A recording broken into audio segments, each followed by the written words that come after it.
12 nurses had fled the Kang estate in 6 months, and every single one left something behind. The first one abandoned her Hermes bag in the marble foyer, too desperate to escape to care about the designer label. The second one made it as far as the koi pond before collapsing on her knees, hyperventilating into a paper bag while security watched without offering help. The third one, a former military medic who had survived 2 deployments in combat zones, stopped at the fountain in the circular driveway, ripped off her medical badge, and hurled it into the water while screaming that she would rather work in a plague ward than spend another night with the Ice King of Seoul. The fourth one did not even make it past the first week.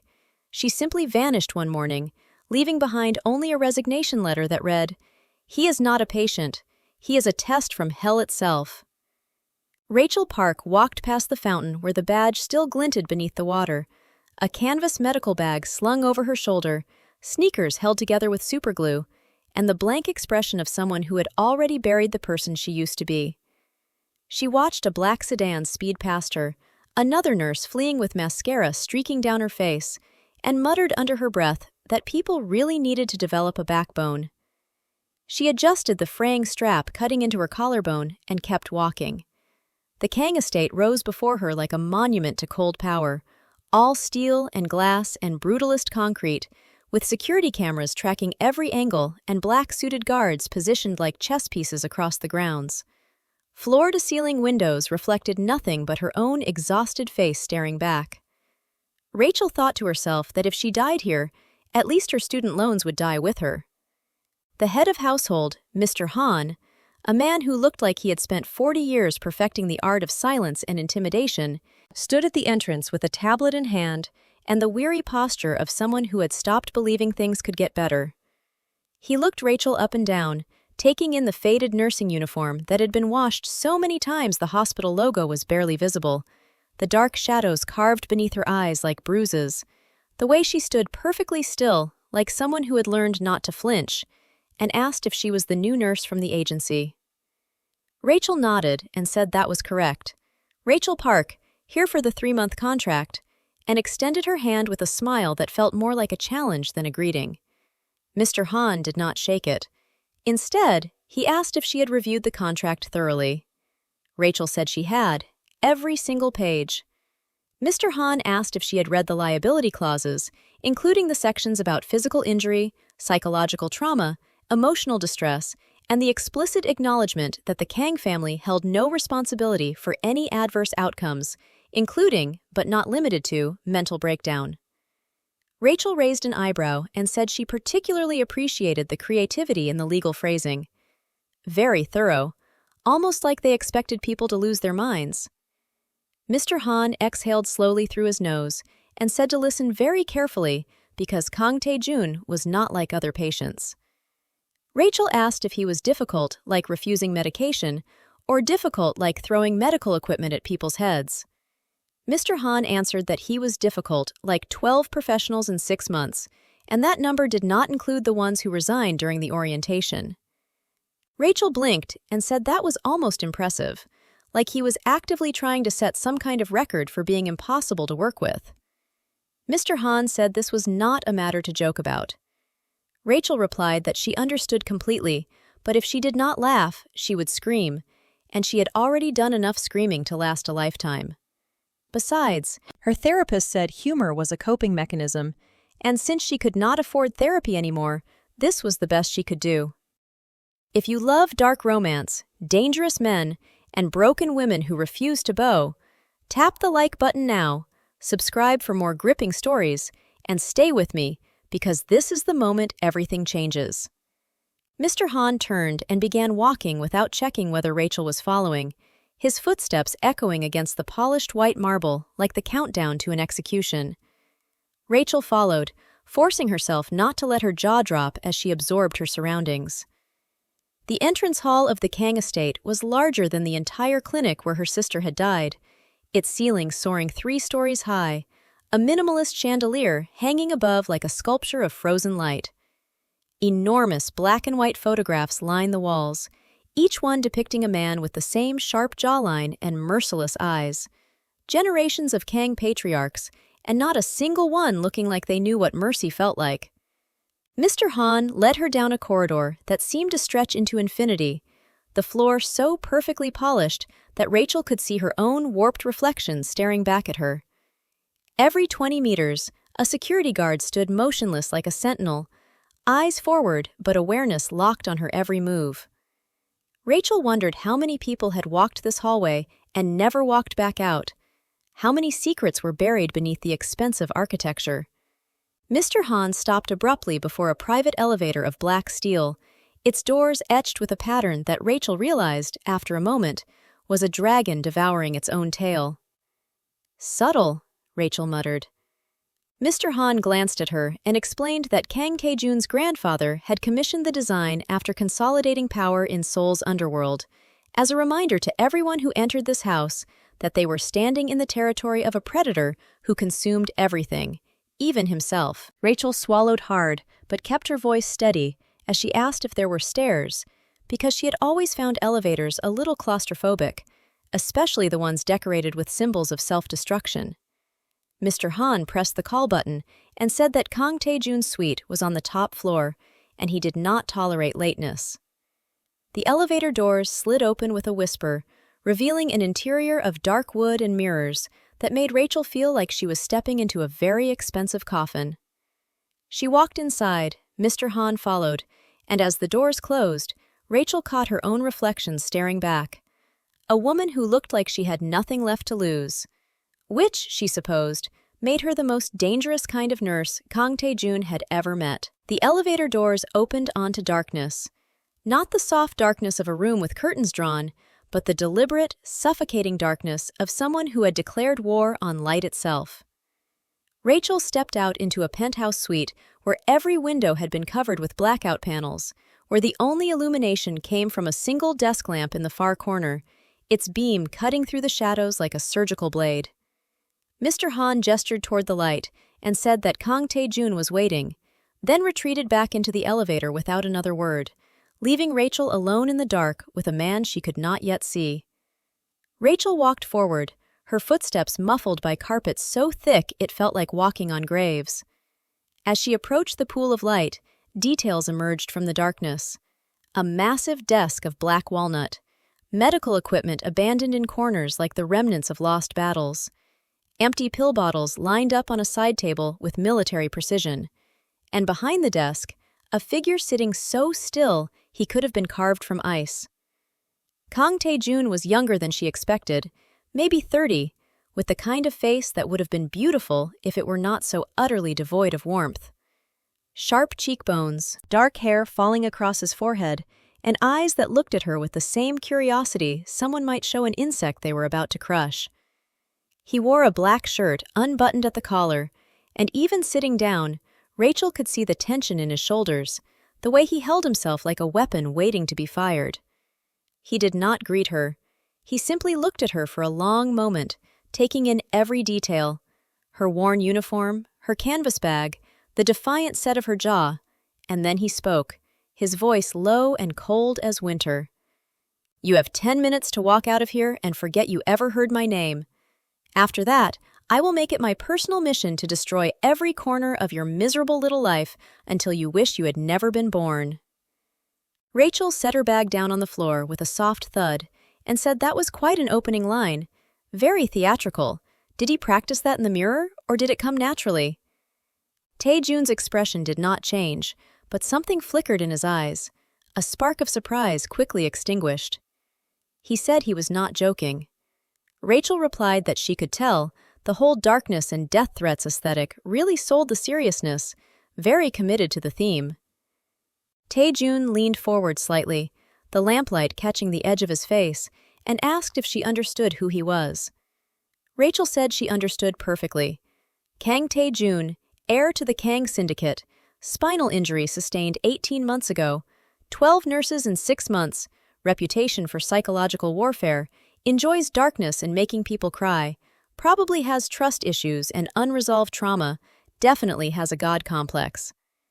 She pulled out a small notebook from her bag and flipped it open. She had done her research. Tae-jun stared at her, and for the first time, something shifted in his expression, a crack in the ice. He asked what made her think she was different from the others. Rachel looked at him directly, her eyes steady and unflinching, and said she was not different. She was just already broken, which meant he could not break her. She had buried her sister, drowned in debt, lost everything that mattered, and survived anyway. So, whatever game he wanted to play, whatever test he wanted to run, she would still be standing when the sun came up. Not because she was strong, but because she had already learned how to live in the dark. The silence that followed was so thick, Rachel could hear her own heartbeat. Taejun leaned back in his chair, his fingers steepled beneath his chin, studying her like she was a puzzle he had not expected to encounter. Finally, he said she had 9 minutes left. Rachel smiled, picked up her bag, and said she would see him at 6 a.m. for vitals, sleep well if he could, and walked back toward the elevator without waiting for a response, her footsteps steady and sure in the darkness, knowing his eyes were tracking her every move until the doors closed between them. The rules arrived before dawn, slipped under Rachel's bedroom door like a death warrant on expensive stationery. She found them when she woke at 5:30, 3 pages of typewritten commands in pristine formatting, each rule numbered and clinically precise. Rule 1. No speaking unless directly addressed by Kang Taejun. All communication to be conducted in writing or through Mr. Han. Rule 2. No eye contact under any circumstances. Eyes are to remain lowered at all times in his presence. Rule 3. No physical contact without surgical gloves. Patient is not to be touched with bare hands for any reason, medical or otherwise. Rule 4. Meals are to be delivered at exactly 7 a.m., 1 p.m., and 7 p.m. Lateness will not be tolerated. Rule 5. Medications are to be prepared in advance and left on the desk. Do not wait for them to be taken. The list continued for 3 pages, each rule more dehumanizing than the last, designed to turn her into a ghost, a shadow, something less than human, serving someone who refused to be human at all. Rachel read them twice, poured herself instant coffee from the small kitchenette in her quarters, and thought about her sister's medical bills, about the foreclosure notice on her childhood home, about the fact that she had exactly $73 in her bank account and nowhere else to go. Then she folded the rules neatly, tucked them into her uniform pocket, and decided which one she would break first. At 6 a.m. sharp, she walked into Taejun's study, carrying a tray with his morning medications, a glass of water, and a cup of black coffee she had watched Mr. Han prepare with the precision of a bomb technician. Taejun was already awake, sitting in the same position as the night before, as if he had not moved at all, as if sleep was something other people needed. Rachel set the tray down on his desk without a word, her eyes properly lowered, her movements efficient and professional. She turned to leave. "Good morning," she said, her voice cutting through the silence like a blade through silk. Taejun's head snapped up. He stared at her back, his voice cold enough to freeze blood. "You were given the rules." Rachel turned around, met his eyes directly, and said she had read them. Very thorough. Clearly someone spent a lot of time crafting the perfect list of ways to make another human being feel invisible. She paused. But she had a rule of her own. She did not take orders that required her to forget she was a person. So, good morning, and she would see him at 1 p.m. for his afternoon medications. The next morning, she broke Rule 2. When she set down his coffee, she looked him straight in the eyes and asked if he had slept at all, because the dark circles under his eyes suggested otherwise, and sleep deprivation complicated spinal recovery. Taejun did not answer. He simply stared at her with an expression that was equal parts fury and disbelief. The morning after that, she broke Rule 3. When she reached for the medication tray, her bare hand brushed against his wrist, just for a second, skin against skin, and she felt him flinch like she had burned him. She did not apologize. She just asked if he wanted the painkillers now or after breakfast, her tone clinical and unbothered. By the 4th morning, Taejun was waiting for her. When she walked in with his coffee, he said without preamble that she was deliberately violating the protocols. Rachel set the coffee down and said that was correct. 1 rule per morning, like clockwork. Did he want to guess which one she would break tomorrow? Or would he prefer to be surprised? Taejun leaned forward, his voice dropping to something dangerous. "Why are you doing this?" Rachel met his gaze without flinching and said, because he was a human being, not a monument, and she refused to treat him like he was already dead. He could fire her, threaten her, make her life hell, but she would not participate in his self-imposed burial. Someone had to remind him he was still alive, even if he hated her for it. The silence stretched between them like a wire pulled too tight. Finally, Taejun said she was the most insufferable nurse he had ever had. Rachel smiled and said she would take that as a compliment. See him at 1 p.m. Rachel woke to the sound of breaking glass at 2:17 a.m., the crash echoing through the penthouse like a gunshot in a cathedral. She was out of bed before her mind fully registered what was happening, grabbing her medical bag and running barefoot down the corridor toward Taejun's quarters, her heart hammering against her ribs. The door to his bedroom was already open, light spilling out into the hallway. She burst through to find Taejun on the floor beside his bed, his wheelchair overturned, shattered glass from a water pitcher scattered around him like fragments of ice. He was not screaming. That would have been easier. Instead, he was silent, his breathing rapid and shallow, his eyes wide and unfocused, staring at something that was not there, his hands clawing at the carpet as if trying to escape from his own body. Mr. Han appeared in the doorway behind her, holding a syringe filled with clear liquid. "Sedative," he said quietly, his voice flat with the exhaustion of someone who had seen this before. "It is the only way." Rachel did not take it. She set her bag down and moved toward Taejun slowly, carefully, like approaching a wounded animal. "How often does this happen?" she asked. 3 times a week, Mr. Han answered. "Sometimes more."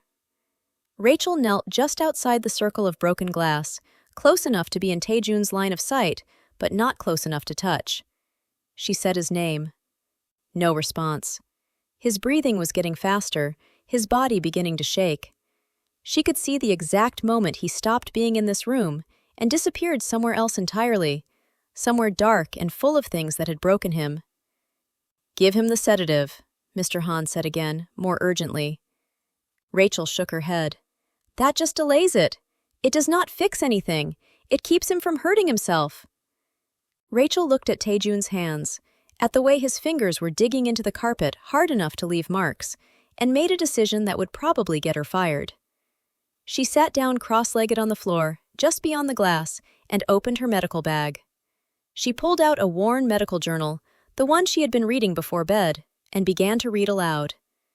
The pathophysiology of neurogenic pain in spinal cord injury involves complex interactions between peripheral and central nervous system mechanisms. Following injury, alterations in ion channel expression, neurotransmitter systems, and glial cell activation contribute to the development of chronic pain syndromes. Her voice was steady, clinical, utterly devoid of emotion. Taejun's breathing did not change immediately, but she kept reading. Specifically, upregulation of voltage-gated sodium channels in dorsal root ganglia neurons has been implicated in the generation of ectopic activity and mechanical hypersensitivity. The role of microglial activation in the dorsal horn cannot be understated. She kept going, page after page, her voice filling the silence like a lifeline thrown into dark water. She did not tell him it was okay. She did not tell him he was safe. She just gave him facts, cold and immutable, something solid to anchor himself to when everything else felt like it was falling apart. Slowly, gradually, Taejun's breathing began to slow. His hands stopped clawing at the carpet. His eyes, still distant but no longer completely vacant, started to track toward the sound of her voice. Rachel kept reading. Glutamate excitotoxicity mediated through NMDA receptor activation leads to secondary injury cascades, including calcium dysregulation, mitochondrial dysfunction, and oxidative stress. Therapeutic interventions targeting these mechanisms have shown promise in preclinical models. 10 minutes passed. 15. By the time she reached the end of the third article, Taejun was breathing almost normally, his body still trembling but no longer locked in terror. His eyes finally focused on her, recognition flooding back like water filling an empty vessel. He stared at her for a long moment, his voice rough and barely audible when he finally spoke. "Why are you still here?" Rachel closed the journal and said, "Because sedating someone every time they have a nightmare does not teach them how to come back on their own. It just teaches them they are helpless." She paused. "You are not helpless. You just needed something real to hold on to." Taejun looked away, shame and fury warring across his face. "Get out," he said. Rachel stood, brushed off her pajama pants, and said she would see him at 6 a.m., try to get some sleep. She walked past Mr. Han, who was still holding the unused syringe, his expression unreadable. As she reached the door, Taejun's voice stopped her. "What was that?" he asked quietly. "That article." Rachel glanced back and said it was neurogenic pain pathways. Not exactly bedtime reading, but very grounding, lots of polysyllabic words. She smiled slightly. Sometimes, the brain just needs proof that the world still makes sense.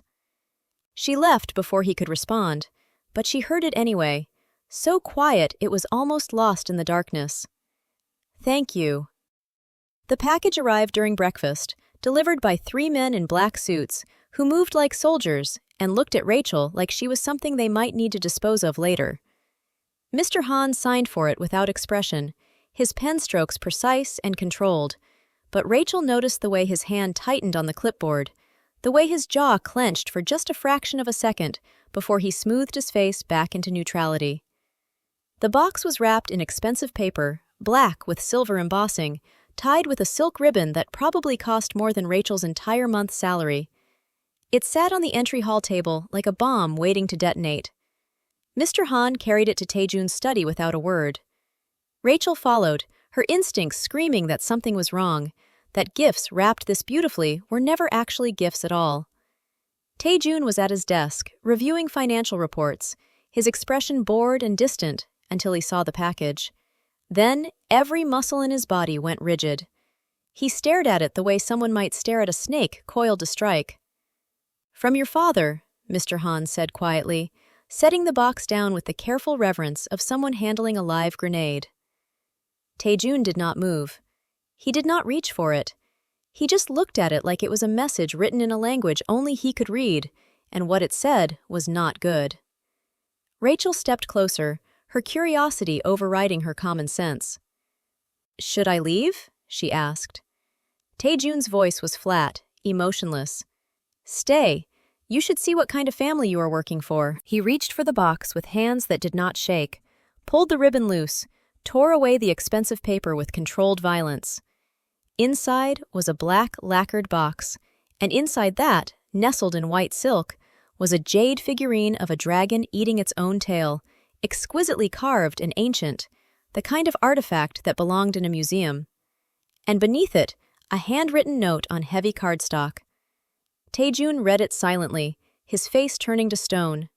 Then he handed the note to Mr. Han, who read it and closed his eyes like he was praying. "What does it say?" Rachel asked, even though she knew she probably should not. Taejun looked at her, and for the first time since she had met him, she saw something other than cold fury in his eyes. She saw exhaustion, defeat, the kind of weariness that came from fighting a war you knew you could not win. "It says that self-destruction is a family tradition," Taejun said quietly, "and that he is pleased I am finally embracing my inheritance." He picked up the jade dragon, turned it over in his hands like it was a weapon. "This was my grandfather's. My father took it the day he decided I was no longer useful to him. The day he let me take a bullet meant for a shipment of heroin." Rachel felt something cold settle in her stomach. "Your father did this to you." Taejun laughed, a sound without humor. "My father arranged for me to be in that car.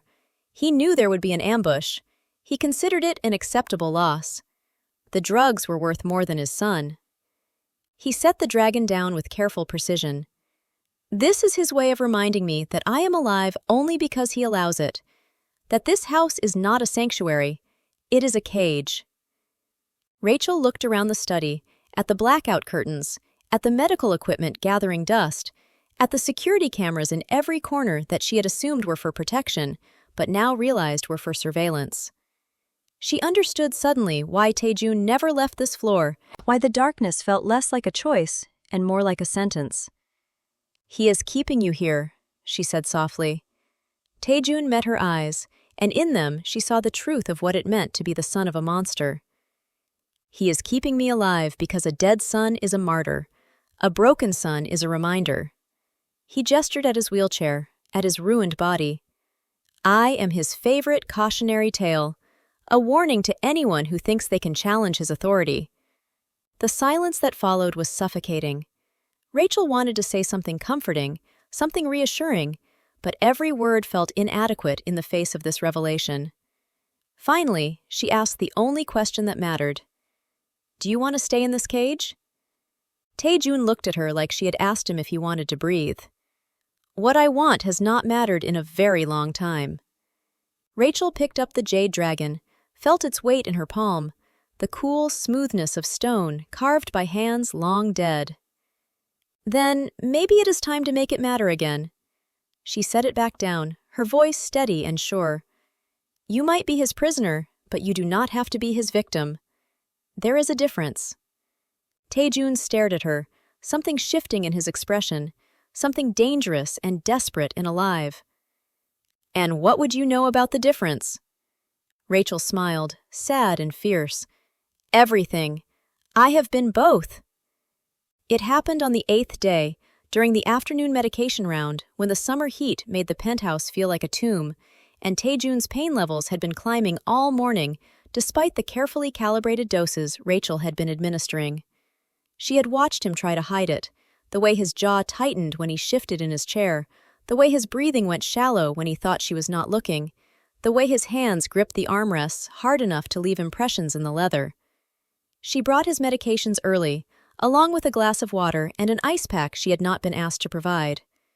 When she set them on the desk, she said quietly that his muscle tension suggested the pain was worse today, and she could adjust the dosage if he would just tell her where it hurt. Taejun looked at her with eyes that were black with fury, and something else, something that looked like shame. "I do not need your pity." Rachel said it was not pity, it was medicine, there was a difference. "Everything with you is about differences," Taejun said, his voice rising. "You think you understand me. You think because you sat on my floor and read me journal articles, because you refuse to follow basic protocols, because you look at me like I am still human, that somehow you have figured out the puzzle. But you do not know anything about me." Rachel kept her voice level. "I know you are in pain. That is enough."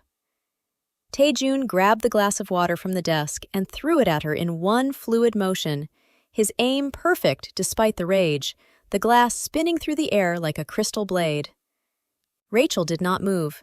She did not flinch. She did not even blink. The glass shattered against the wall behind her, but a shard ricocheted back, catching her cheekbone with surgical precision, splitting the skin in a clean red line. Blood welled immediately, warm and wet, running down her face in a thin stream. Rachel still did not move. She just stood there, looking at Taejun with steady eyes, letting him see exactly what he had done. The change in Taejun was instant and devastating. The fury drained from his face, replaced by something raw and horrified. He stared at the blood on her cheek, his hands frozen in mid-air where they had released the glass, his breathing suddenly ragged. "Get out," he said, but his voice was broken, desperate. Rachel reached up and touched her cheek, her fingers coming away red. She looked at the blood, then at Taejun, and said no. "Get out," he said again, louder this time, his wheelchair jerking back from the desk as if distance could undo what he had just done. "I could have killed you. Do you understand that? I could have—" "But you did not," Rachel interrupted, her voice calm and unbearably gentle. "You threw the glass at the wall. Your aim was perfect. You could have hit me directly, but you aimed past me. Even in your anger, you protected me." "That is not protection," Taejun said, his voice cracking. "That is luck. That is—" Rachel walked forward, closing the distance between them, ignoring the blood still running down her face. That is control. That is the part of you that still cares whether people get hurt, the part of you that is still human, no matter how hard you try to pretend otherwise. Taejun looked at her like she was something he could not comprehend, something that defied every law of nature he understood. "Why are you not leaving? Why are you not screaming? Why are you not—" "Because I am not afraid of you," Rachel said simply.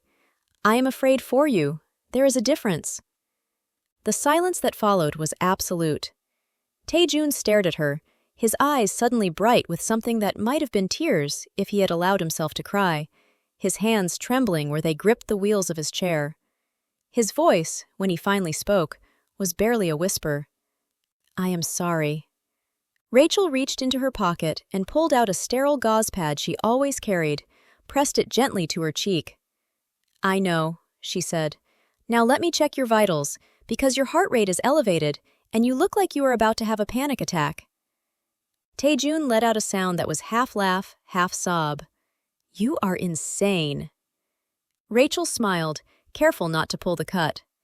"Probably, but so are you, so at least we match." She moved to take his pulse, her fingers gentle on his wrist, and for the first time, Taejun did not pull away. He just sat there, letting her touch him, letting her care for him, letting himself be human for just a moment in the presence of someone who refused to see him as anything else. The power went out at 3 a.m. during a summer storm that hit Seoul like divine punishment, thunder shaking the penthouse windows and lightning turning the sky white. The backup generators kicked in immediately for the essential systems, but Taejun's quarters remained dark, exactly as he preferred them. Except now the darkness was not his choice, but the city's surrender to nature. Rachel had been sleeping in the small room adjacent to his suite, close enough to hear if he needed her, and the thunder woke her the same moment she heard something crash in his bedroom. She was through the door in seconds, emergency flashlight in hand, to find Taejun on the floor again, his wheelchair overturned, trying to drag himself back toward the bed with grim determination. She moved to help him without asking permission, her hands sliding under his arms with practiced efficiency. He was heavier than he looked, all muscle and stubborn pride, but she had been trained for this, had lifted her sister's wasting body 1,000 times in those final months. Together, they got him back onto the bed, both of them breathing hard from the effort. "The storm knocked out the backup generator," Taejun said, his voice tight with pain and humiliation. "The window shutters are on automatic. They will not open until power is restored." "So we wait in the dark," Rachel said, sitting on the floor beside his bed, her back against the wall. She turned off her flashlight to conserve the battery. "We have done that before." The darkness was complete now, absolute, the kind of darkness that made it easier to tell the truth because you could not see the person you were confessing to. Lightning flashed, briefly illuminating Taejun's face, and Rachel saw he was looking at the ceiling, his jaw clenched against pain. "How did you get the scar on your wrist?" he asked suddenly, his voice softer than she had ever heard it. "I have seen you hide it, the one that looks like a rope burn." Rachel went still. She had not expected him to notice, had not expected him to ask. She touched her wrist reflexively, feeling the raised tissue beneath her fingers, the permanent reminder of the worst night of her life. "It is not a rope burn," she said quietly. "It is from an IV line I ripped out. My sister was dying, and I was so desperate to save her that I tried to give her my blood directly. I thought if she just had more blood, more time, the transplant would come through." She paused, the memory still sharp enough to cut. "The doctors had to sedate me. By the time I woke up, she was already gone. I never got to say goodbye because I was too busy trying to play God." The silence that followed was broken only by thunder rolling across the city like an avalanche. Then, Taejun spoke, his voice rough with something that might have been understanding. "The bullet that destroyed my spine was meant for a shipment of heroin worth 50 million won. My father's men told me the car was safe. They told me the route was secure. They did not tell me that my father had decided the drugs were worth more than his son's life." Rachel turned toward where his voice came from in the darkness. She could not see him, but she could hear the pain beneath the words, the weight of betrayal that was somehow heavier than the bullet itself. "The scar on my back is not from the bullet itself," Taejun continued. "It is from the surgery where they tried to repair the damage. 18 hours on the operating table. They saved my life, but not my legs. My father sent flowers to the hospital with a note that said, 'Perhaps this will teach you to be more careful.' As if I had simply tripped on the stairs." Lightning flashed again, and Rachel saw his face in profile, the sharp lines softened by vulnerability, by the rare act of letting someone see the wound beneath the scar. "We are both carrying dead people," Rachel said softly. "You are carrying the person you were before the bullet. I am carrying my sister." The people who tell us to let go do not understand that some ghosts are the only thing keeping us standing. Taejun was quiet for a long moment. Then he said something that sounded like a confession and a question all at once. "What if I do not want to carry him anymore? What if I want to be someone different?" Rachel smiled in the darkness.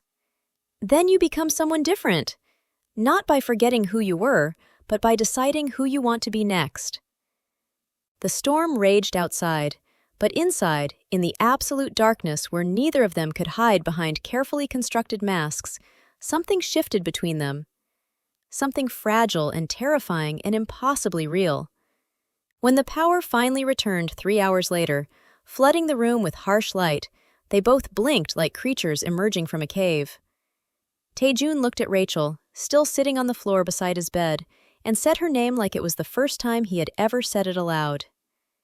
"Thank you," he said, "for staying." Rachel stood, brushed off her pajama pants, and said, "Where else would she go?" Then she walked toward the door before the moment could crack under the weight of what they had just shared. But at the threshold, she stopped and looked back. "Your father was wrong," she said quietly. "You were always worth more than the drugs. You just needed someone to remind you." The attack came at dawn, when the light was gray and uncertain, and the security guards were at their most vulnerable, caught between night shift exhaustion and morning complacency. Rachel heard the gunfire before she fully understood what it was, the sharp crack of weapons cutting through the quiet like glass shattering in reverse. Then the alarms, piercing and relentless, and Mr. Han's voice over the intercom system, calm despite the chaos, instructing all personnel to secure the primary asset. Rachel was running toward Taejun's quarters before her conscious mind caught up with her body. She found him already awake, already dressed, sitting in his wheelchair with a handgun on his lap, and an expression that was cold and calculating and utterly devoid of fear. This was not the man who had panic attacks in the dark. This was the man who had been trained since childhood to survive in a world built on violence. "Stay away from the windows," he said without looking at her. His voice was different now, harder, stripped of the vulnerability he had shown her in the darkness. "This is not your fight." Rachel ignored him and moved to secure the medical supplies she kept in his suite. "If there is gunfire, there will be injuries. That makes it exactly my fight."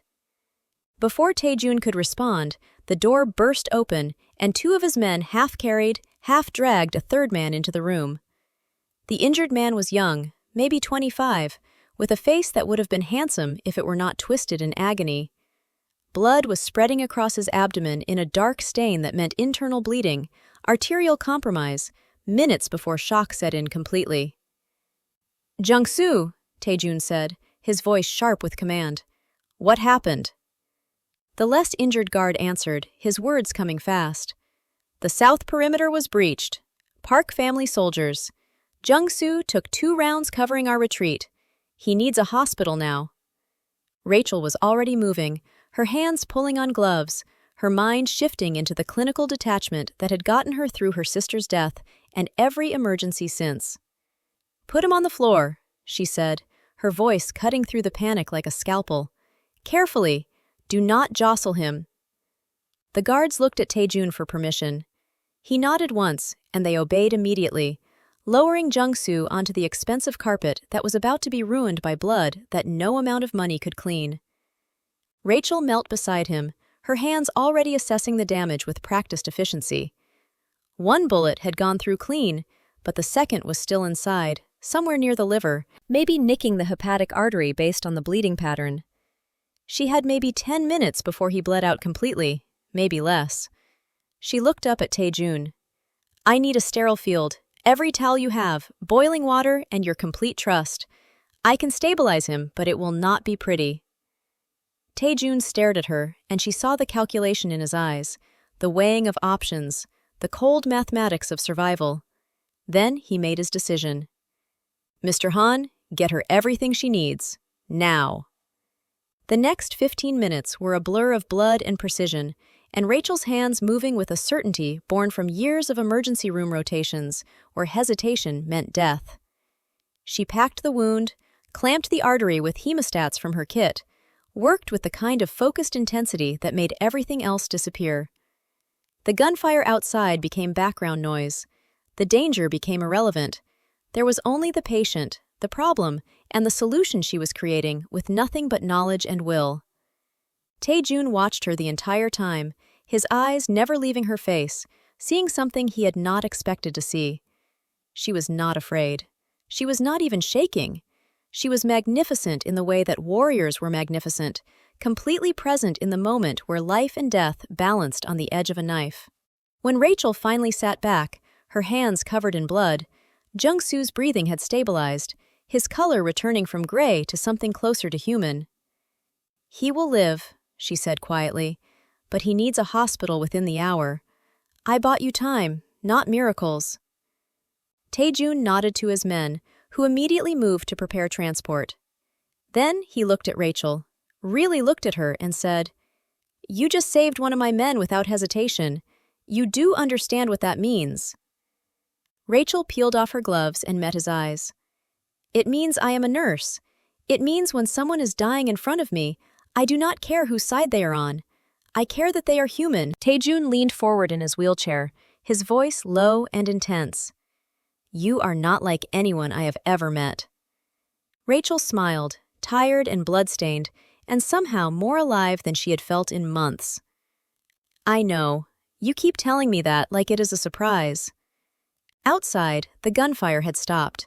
Inside, everything had changed. The aftermath of the attack settled over the estate like fallout, silent and heavy and impossible to ignore. Rachel had spent the hours after Jung-Soo's evacuation cleaning blood from her hands, from under her fingernails, from the carpet that would never be the same. The adrenaline had faded slowly, leaving behind the bone-deep exhaustion that came after crisis, when your body remembered it was allowed to be human again. She found Taejun in his study at midnight, sitting in darkness as always, but this time the darkness felt different. Less like a fortress and more like a confession booth, a place where truths could be spoken without the harsh judgment of light. "You should be resting," he said without turning around. His voice was tired in a way she had never heard before, stripped of its usual edge. Rachel closed the door behind her and said so should he, but here they both were, avoiding sleep like it was the enemy. Taejun turned his wheelchair to face her, and even in the dim glow of the city lights filtering through the gaps in the blackout curtains, she could see something raw in his expression. "Today you proved you are not just a nurse. You are a soldier. My men respect you now. They would follow your orders." Rachel moved closer, her footsteps soft on the carpet. "Is that what you wanted to tell me at midnight? That I have earned the respect of armed criminals?" Taejun looked at her with eyes that held too many emotions to name. "I wanted to tell you that you terrify me. You walk into my life and refuse to leave even when I give you every reason to run.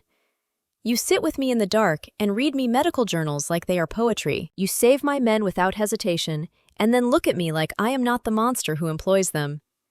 He paused, his voice dropping to something barely above a whisper. "You make me believe I could be something other than what my father made me. And that terrifies me more than any bullet ever could." Rachel stood in front of him now, close enough to touch, close enough to see the vulnerability he was finally allowing himself to show. "What if I am not afraid of what you could become?" she said softly. "What if I already see who you are beneath all the armor and anger and self-imposed exile? What if I have been seeing it since the day I walked through those gates and you tried to destroy me with words?" Taejun reached up and touched the scar on her cheek, the one his thrown glass had left, his fingers gentle and reverent and full of regret. "I hurt you." Rachel covered his hand with hers, holding it against her face. You did, and then you showed me you were capable of remorse. That is more human than most people ever manage. You should hate me, Taejun said, his voice breaking slightly. Everyone else does. Everyone else should. Rachel leaned down slowly, giving him time to pull away, time to retreat back into the safety of his self-imposed isolation. He did not move. She pressed her lips to his, soft and deliberate and utterly fearless, kissing him like he was not a monster but a man, like he was not a Mafia heir but simply someone who had forgotten how to be touched without violence. Taejun froze for a heartbeat, and then something in him shattered. His hands came up to frame her face, his kiss desperate and hungry, and filled with all the loneliness he had been carrying like a second spine.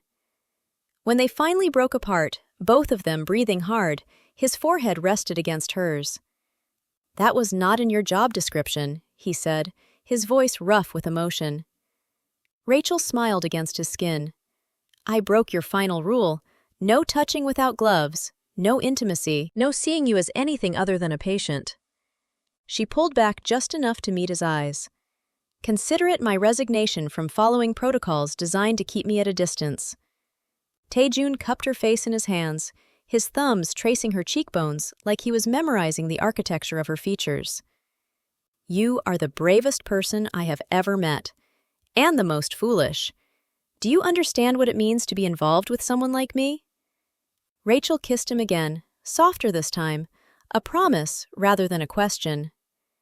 It means I choose you anyway, not because you are broken, not in spite of it, but because I see who you are becoming, and I want to be there when you finally step out of the darkness. Taejun pulled her closer, his arms wrapping around her waist, holding her like she was the only solid thing in a world built on shifting sand. Then stay, he whispered against her hair. Not as my nurse, as the person who refuses to let me disappear.